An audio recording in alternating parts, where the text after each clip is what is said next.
சொந்தமாக YouTube channel நடத்த வேண்டுமா? நீங்களும் பிரபல ஆங்கர் ஆக வேண்டுமா? உடனே சேருங்கள் Pandey school of journalism. Contact 7388242242. பயங்கரவாதிகள் நடத்திய தாக்குதலில் சுற்றுலா பயணிகள் 26 பேர் கொல்லப்பட்டனர். இதையடுத்து இந்திய ராணுவம் பாகிஸ்தான் மற்றும் பாகிஸ்தான் ஆக்கிரமிப்பு காஷ்மீரில் இருந்த 9 பயங்கரவாத முகாம்களை வேட்டையாடியது. இதையடுத்து பாகிஸ்தான் ராணுவத்திற்கும் இந்திய ராணுவத்திற்கும் இடையே கடும் மோதல் ஏற்பட்டது. இந்நிலையில் இந்திய ராணுவத்திற்கும் கடவுள் அருள் மற்றும் ஆன்மீக பலம் கிடைக்க வேண்டி தமிழகத்தில் அறுபடை வீடுகளில் உள்ள முருகன் கோவில்களில் ஜனசேனா கட்சி சார்பில் சிறப்பு வழிபாடு நடத்தப்படும் என ஆந்திர துணை முதல்வர் பவன் கல்யாண் தெரிவித்திருந்தார். இதைத் தொடர்ந்து ஜனசேனா கட்சியைச் சேர்ந்த காக்கிநாடா எம்எல்ஏ பந்தம் வெங்கடேஸ்வர ராவ் தலைமையில் 100க்கும் மேற்பட்ட தொண்டர்கள் 3ஆம் படை வீடான பழனி முருகன் கோவிலுக்கு இன்று வருகை தந்து இந்திய ராணுவம் மற்றும் பிரதமர் மோடி பெயரில் அர்ச்சனை செய்தனர். இதைத் தொடர்ந்து செய்தியாளர்களை சந்தித்த காக்கிநாடா எம்எல்ஏ பந்தம் வெங்கடேஸ்வர ராவ் ஜனசேனா கட்சி தலைவர் பவன் கல்யாண் வழிகாட்டுதலின்படி அறுபடை வீடுகளில் முருகன் கோவில்களில் பிரார்த்தனை நடத்தப்பட்டது. பயங்கரவாதத்தை ஒழிக்கும் வகையில் இந்திய ராணுவம் மேற்கொண்ட ஆபரேஷன் சிந்தூர் மூலம் நமது இந்திய ராணுவத்தின் வலிமை உலகிற்கு தெரிய வந்துள்ளது என்று கூறினார்.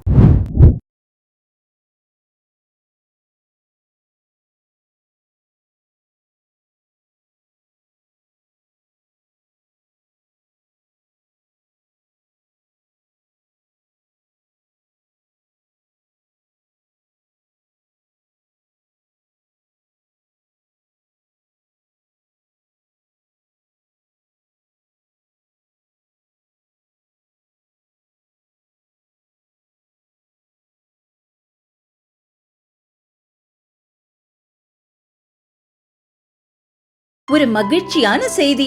இதயம் நல்லெண்ணெயின் விலை லிட்டருக்கு ரூபாய் 105 குறைஞ்சிருக்கு. செப்டம்பர் 2023ல 1 லிட்டர் இதயம் நல்லெண்ணெயின் அதிகபட்ச விலை ரூபாய் 503. ஆனா இப்ப 1 லிட்டர் இதயம் நல்லெண்ணெயின் விலை ரூபாய் 398 மட்டும்தான் தமிழ்நாட்டுல. அப்ப இனிமே எல்லாரும் இதயம் நல்லெண்ணெய் வாங்கலாம் இல்ல? சட்டவிரோத இறால் பண்ணைகளை மூட வேண்டும் என சென்னை உயர்நீதிமன்றம் அதிரடி உத்தரவு பிறப்பித்துள்ளது. திருவாரூரில் சட்டவிரோதமாக செயல்படும் இறால் பண்ணைகளை மூட நடவடிக்கை எடுக்க வேண்டும் என மாவட்ட ஆட்சியருக்கு சென்னை உயர்நீதிமன்றம் உத்தரவிட்டுள்ளது.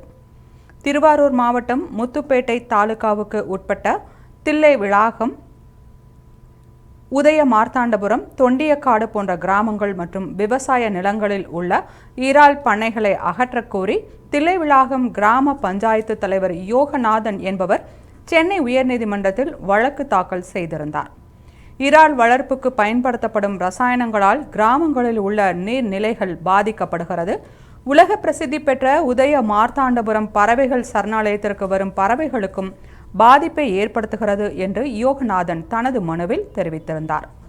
வழக்கை விசாரித்த நீதிபதி பரத சக்கரவர்த்தி இந்த பகுதிகளை ஆய்வு செய்து பதிவு செய்யப்படாமல் செயல்படும் இறால் பண்ணைகளை கண்டறிந்து அவற்றை மூட நடவடிக்கை எடுக்க வேண்டும். உரிம நிபந்தனைகள் மீறப்பட்டது கண்டறியப்பட்டால் அந்த உரிமத்தை ரத்து செய்வது தொடர்பாக சம்பந்தப்பட்ட அதிகாரிக்கு பரிந்துரைக்க வேண்டும். அடுத்த 12 வாரங்களுக்குள் நடவடிக்கைகளை மேற்கொள்ள வேண்டும் என உத்தரவிட்டுள்ளார். முக்கிய செய்தி வந்திருக்கிறது.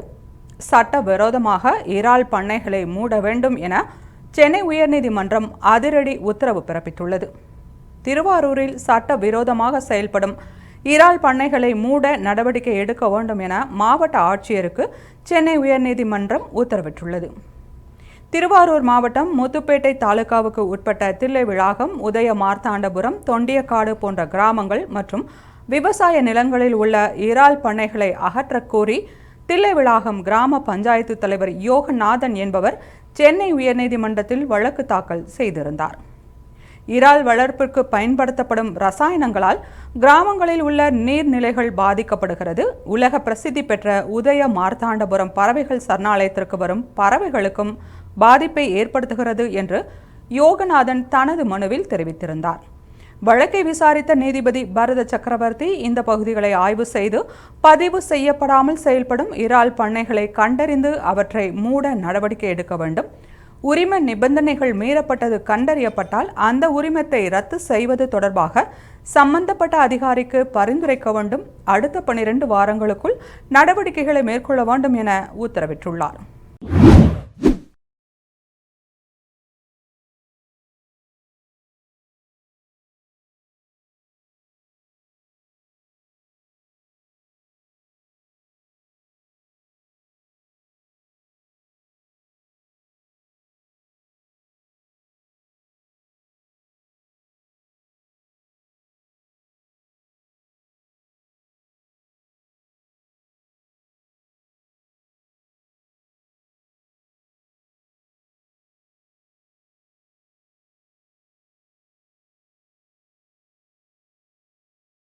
டாக்டர் ஸ்ரீவர்மாஸ் வெல்னஸ் அனைத்து நோய்களுக்குமான ஆயுர்வேத மருத்துவம் தமிழகம் எங்கும். For appointments 99424411 and 99421166.